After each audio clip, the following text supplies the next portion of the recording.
ഇന്ന് നടന്ന ആക്രമണങ്ങളിൽ Islamic Revolutionary Guard Corps commander Mohammad Pakpour കൊല്ലപ്പെട്ടുവെന്ന് ഇസ്രയേൽ. ഇറാനിലെ ഏറ്റവും ശക്തരായ വ്യക്തികളിൽ ഒരാളായ പാക്പൂർ 260 ദിവസമാണ് IRGC കമാൻഡറായിരുന്നത്. മുൻ കമാൻഡർ ഹുസൈൻ സലാമിയുടെ വധത്തെ തുടർന്നാണ് പാക്പൂരിനെ ഈ സ്ഥാനത്തേക്ക് നിയമിച്ചത്. ഇന്ന് പുലർച്ചെ നടന്ന ആക്രമണത്തിൽ മുഹമ്മദ് പാക്പൂർ കൊല്ലപ്പെട്ടുവെന്നാണ് ഇസ്രയേൽ അവകാശപ്പെടുന്നത്. ഇസ്രയേലിനും US-നും എന്തെങ്കിലും തെറ്റായ കണക്കൂട്ടലുകൾ ഉണ്ടെങ്കിൽ അത് ഒഴിവാക്കണമെന്ന് ജനുവരിയിൽ മുഹമ്മദ് പാക്പൂർ മുന്നറിയിപ്പ് നൽകിയിരുന്നു. ഇസ്ലാമിക് റിപ്പബ്ലിക് എക്കാലത്തെയും കൂടുതൽ സജ്ജമായി നിൽക്കുന്നതായും പാക്പൂർ പറഞ്ഞു. ഇറാനിൽ നടന്ന US-ഇസ്രയേൽ സംയുക്ത ആക്രമണത്തിൽ ഇറാനിയൻ പരമോന്നത നേതാവ് അയത്തുള്ള അലി ഖമീനിയെയും പ്രസിഡന്റ് മസൂദ് പെസഷ്കിയാനെയും ലക്ഷ്യമിട്ടതായി ഒരു മുതിർന്ന ഇസ്രയേലി ഉദ്യോഗസ്ഥൻ മാധ്യമങ്ങളോട് പറഞ്ഞു. ഇറാനിയൻ പ്രക്ഷോഭകരുടെ കൂട്ടക്കൊലയ്ക്ക് ഉത്തരവാദികളായവരെ ഇല്ലാതാക്കുന്നതിനാണ് സൈനിക നടപടികളെന്നും ഉദ്യോഗസ്ഥൻ കൂട്ടിച്ചേർത്തു. അതേസമയം ഖമീനിയുടെ കൊട്ടാരം പൂർണ്ണമായി തകർന്നതായും റിപ്പോർട്ടുകളുണ്ട്. ഖമീനി അവിടെ ഉണ്ടായിരുന്നോ എന്ന് വ്യക്തമല്ലെന്നും റിപ്പോർട്ടിൽ പറയുന്നു. ആക്രമണങ്ങളിൽ ഇറാനിലെ എല്ലാ പ്രധാന നേതാക്കളെയും ലക്ഷ്യമിട്ടതായും റിപ്പോർട്ടുണ്ട്. ജനങ്ങളോട് ടെഹ്റാനിൽ നിന്ന് ഒഴിഞ്ഞു പോകാൻ ഇറാൻ നിർദ്ദേശിച്ചിട്ടുണ്ട്.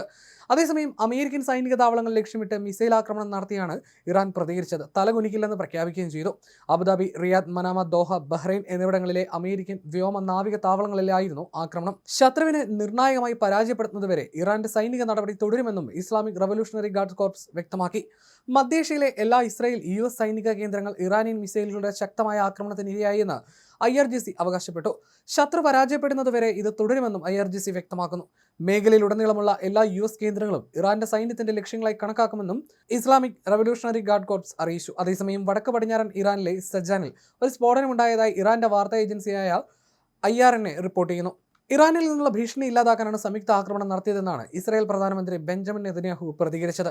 ടെഹ്റാനിൽ ഇറാൻ പരമോന്നത നേതാവ് ആയത്തുള്ള ഖമീനിയുടെ ഔദ്യോഗിക ഓഫീസിന് സമീപത്താണ് ആദ്യത്തെ ആക്രമണം റിപ്പോർട്ട് ചെയ്തത്. പിന്നാലെ രാജ്യവ്യാപകമായ ആക്രമണങ്ങൾ റിപ്പോർട്ട് ചെയ്തു. പല മേഖലകളിൽ നിന്നും പുകയുയരുന്നതിന്റെ ദൃശ്യങ്ങളും പുറത്തു വന്നിരുന്നു. ഇറാനിലെ ആക്രമണങ്ങളുടെ ആദ്യ ദൃശ്യങ്ങളും ഇസ്രായേൽ പുറത്തുവിട്ടിരുന്നു. മിസൈൽ ലോഞ്ചറുകൾ ഉൾപ്പെടെയുള്ള സൈനിക ലക്ഷ്യങ്ങൾ തകർക്കുന്നതിന്റെ വീഡിയോ ഇസ്രായേലി വ്യോമസേന X-ൽ പോസ്റ്റ് ചെയ്തു. ഇറാനിലെ പടിഞ്ഞാറൻ ഭാഗത്തുള്ള നൂറുകണക്കിന് ലക്ഷ്യസ്ഥാനങ്ങൾ ആക്രമിച്ചതായി വീഡിയോടൊപ്പം ഇസ്രായേലി വ്യോമസേന അവകാശപ്പെട്ടു. ഇറാനിൽ വ്യോമസേന നടത്തുന്ന ആക്രമണങ്ങൾക്ക് സമാന്തരമായി ഇസ്രായേലിലെ പ്രദേശങ്ങളിലേക്ക് ഇറാനിൽ നിന്നുള്ള ഭീഷണികൾ തടയുന്നതിനായി വ്യോമ പ്രതിരോധ സംവിധാനം പ്രവർത്തിക്കുന്നതായും വ്യോമസേന അറിയിച്ചു. മാസങ്ങളോളം ഭീഷണി മുഴക്കിയതിനു ശേഷം ഇന്നാണ് ഇസ്രായേലും അമേരിക്കയും ഇറാനെതിരെ ആക്രമണം നടത്തുന്നത്. തലസ്ഥാനമായ ടെഹ്റാൻ ഉൾപ്പെടെ നിരവധി പ്രദേശങ്ങളിലെ ലക്ഷ്യസ്ഥാനങ്ങളും തകർത്തു. ഇറാനിലെ ഇസ്ലാമിക ഭരണത്തിനെതിരെ ശബ്ദിക്കാനുള്ള അവസരമാണ് രാജ്യത്തെ ജനങ്ങൾക്ക് ലഭിച്ചിരിക്കുന്നതെന്നാണ് ആക്രമണങ്ങൾക്ക് പിന്നാലെ ട്രംപ് പ്രതികരിച്ചത്. വീഡിയോ സന്ദേശത്തിലൂടെയായിരുന്നു ട്രംപ് ലോകത്തെ അഭിസംബോധന ചെയ്തത്. വർഷങ്ങളായി നിങ്ങൾ അമേരിക്കയുടെ സഹായം ചോദിക്കുന്നു, നിങ്ങൾക്ക് അതൊരിക്കലും ലഭിച്ചിരുന്നില്ല. ഇപ്പോഴാണ് ആ സഹായത്തിന്റെ യഥാർത്ഥ സമയമെന്നും അദ്ദേഹം വീഡിയോ സന്ദേശത്തിൽ പറഞ്ഞു. ഇതിനിടെ ഇസ്രായേലിലേക്ക് വലിയ തോതിലുള്ള മിസൈൽ പ്രവാഹം ഉണ്ടാകാൻ സാധ്യതയുണ്ടെന്നും ഇസ്രായേൽ സൈന്യം ജനങ്ങൾക്ക് മുന്നറിയിപ്പ് നൽകിയിട്ടുണ്ട്. ജനങ്ങളോട് ഉടൻ സുരക്ഷിത കേന്ദ്രങ്ങളിലേക്ക് മാറാൻ നിർദ്ദേശിച്ചു. ശത്രുക്കളുടെ ഭീഷണികളെ തടയാൻ ഇസ്രായേൽ പ്രതിരോധ സംവിധാനം സജ്ജമാണെന്ന് അറിയിച്ച് മിനിറ്റുകൾക്കകമാണ് ഈ അടിയന്തര മുന്നറിയിപ്പും നൽകിയിരിക്കുന്നത്.